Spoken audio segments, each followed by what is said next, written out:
Hi hello friends, the art of cooking ಚಾನಲ್ಗೆ ಸ್ವಾಗತ. ನಾವು ಯಾವಾಗಲೂ ಸಾಮಾನ್ಯವಾಗಿ ಪುಟಾಣಿ, ಶೇಂಗಾ, ಒಣಕೊಬ್ಬರಿ ಇವುಗಳದ್ದೇ ಚಟ್ನಿ ಪುಡಿ ಮಾಡಿರ್ತೀವಿ. ಒಮ್ಮೆ ಕಡಲೆಬೇಳೆ ಉದ್ದಿನಬೇಳೆಯನ್ನು ಉಪಯೋಗಿಸಿ ಚಟ್ನಿ ಪುಡಿ ಮಾಡಿ ನೋಡಿ, ತುಂಬಾ ಟೇಸ್ಟ್ ಆಗಿರುತ್ತೆ. ಕಡಲೆಬೇಳೆ ಉದ್ದಿನಬೇಳೆ ಚಟ್ನಿ ಪುಡಿಗೆ 1 ಗ್ಲಾಸ್ ಕಡಲೆಬೇಳೆಯನ್ನು ಹಾಕ್ಕೊಂಡು ಆದಷ್ಟು ಸಣ್ಣ ಫ್ಲೇಮ್ನಲ್ಲೇ ಕಡಲೆಬೇಳೆ ಕಪ್ಪಾಗದೇ ಇರೋ ಥರ ಚಿಕ್ಕ ಉರಿನಲ್ಲೇ ಅದನ್ನು ಹುರಿದು ತೆಗೆದಿಟ್ಕೊಳ್ಳಿ. ಈ ಚಟ್ನಿ ಪುಡಿ ಚಪಾತಿ, ರೊಟ್ಟಿ, ದೋಸೆ ಹಾಗೂ ಬಿಸಿ ಬಿಸಿ ಅನ್ನಕ್ಕೆ ಸಹ ತುಂಬಾ ಚೆನ್ನಾಗಿರುತ್ತೆ.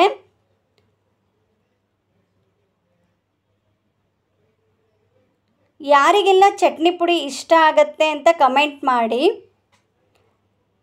ನಂತರ ಅದನ್ನು ಆರ್ಲಿಕ್ಕೆ ಇಟ್ಕೊಂಡು ಅದೇ ಬಾಣಲಿಗೆ ಉದ್ದಿನಬೇಳೆಯನ್ನು ಹಾಕ್ಕೊಂಡು ನಾವು ಯಾವ ಅಳತೆಯಲ್ಲಿ ಕಡಲೆಬೇಳೆಯನ್ನು ತೊಗೊಂಡಿರ್ತೀವೋ ಅದರ ಅರ್ಧದಷ್ಟು ಉದ್ದಿನಬೇಳೆಯನ್ನು ತಗೊಳ್ಳಿ.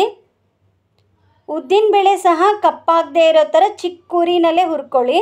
ಚಟ್ನಿ ಪುಡಿನ ಯಾವಾಗಲೂ ಕಡಲೆಬೇಳೆ ಉದ್ದಿನಬೇಳೆ ಎಷ್ಟು ಚೆನ್ನಾಗಿ ಹುರಿದಿರ್ತೀವೋ ಅಷ್ಟು ಟೇಸ್ಟಾಗಿರುತ್ತೆ. ಹಾಗಿದ್ದರಿಂದ ಆದಷ್ಟು ಯಾವ ಪದಾರ್ಥಗಳು ಕಪ್ಪಾಗದೇ ಇರೋ ಥರ ನಿಧಾನವಾಗಿ ಸಣ್ಣ ಉರಿನಲ್ಲೇ ಹುರ್ಕೊಳ್ಳಿ.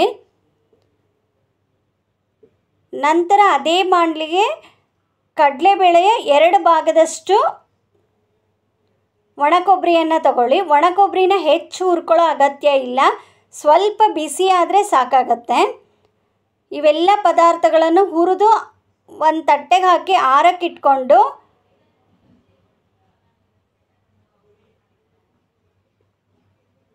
ಅದಕ್ಕೆ ರುಚಿಗೆ ತಕ್ಕಷ್ಟು ಉಪ್ಪು, ಬೆಲ್ಲ, ಹುಣಸೆಹಣ್ಣು ಹಾಗೂ ಅಚ್ಕಾರದ ಪುಡಿಯನ್ನು ಹಾಕಿ ಚೆನ್ನಾಗಿ ಕಲಸ್ಕೊಳ್ಳಿ. ಅಚ್ಕಾರದ ಪುಡಿ ಬದಲಾಗಿ ಒಣಮೆಣಸಿನ್ಕಾಯನ್ನು ಸಹ ಉಪಯೋಗಿಸ್ಕೋಬೋದು. ಒಣಮೆಣಸಿನ್ಕಾಯನ್ನು ಹಾಕೋದಾದರೆ ಸ್ವಲ್ಪ ಎಣ್ಣೆಯಲ್ಲಿ ಅದನ್ನು ಹುರ್ಕೊಂಡು ಉಪಯೋಗಿಸ್ಕೋಬೇಕು. ಈ ಚಟ್ನಿ ಪುಡಿಯನ್ನು ನೀವು ಮಾಡಿ ನೋಡಿ ಹೇಗಾಯಿತು ಅಂತ ನನಗೆ ಕಮೆಂಟ್ ಮಾಡಿ. ಚಟ್ನಿ ಪುಡಿಗೆ ಸಾಮಾನ್ಯವಾಗಿ ಒಗ್ಗರಣೆ ಹಾಕಬೇಕಂತ ಏನಿಲ್ಲ, ಆದರೆ ಟೇಸ್ಟಿಗೋಸ್ಕರ ನಾನಿಲ್ಲಿ ಒಗ್ಗರಣೆಯನ್ನು ಹಾಕಿದ್ದೀನಿ. 2 ಸ್ಪೂನ್ ಎಣ್ಣೆ, ಸ್ವಲ್ಪ ಸಾಸಿವೆ, ಇಂಗು ಹಾಗೂ ಕರಿಬೇವನ್ನು ಹಾಕಿ ಒಗ್ಗರಣೆ ಮಾಡ್ಕೊಂಡಿದ್ದೀನಿ. ಕರಿಬೇವನ್ನು ಕಡಲೆಬೇಳೆ ಜೊತೆಗೆ ಹುರ್ಕೊಂಡು ಸಹ ಪೌಡ್ರ್ ಮಾಡ್ಕೋಬೋದು.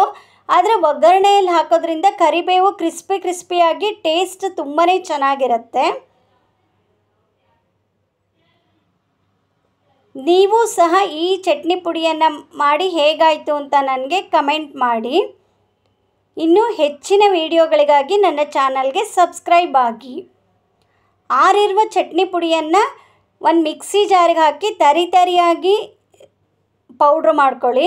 ಚಟ್ನಿ ಪುಡಿ ಯಾವಾಗಲೂ ತರಿಯಾಗಿದ್ರೇ ಅದರ ಟೇಸ್ಟ್ ಚೆನ್ನಾಗಿರುತ್ತೆ.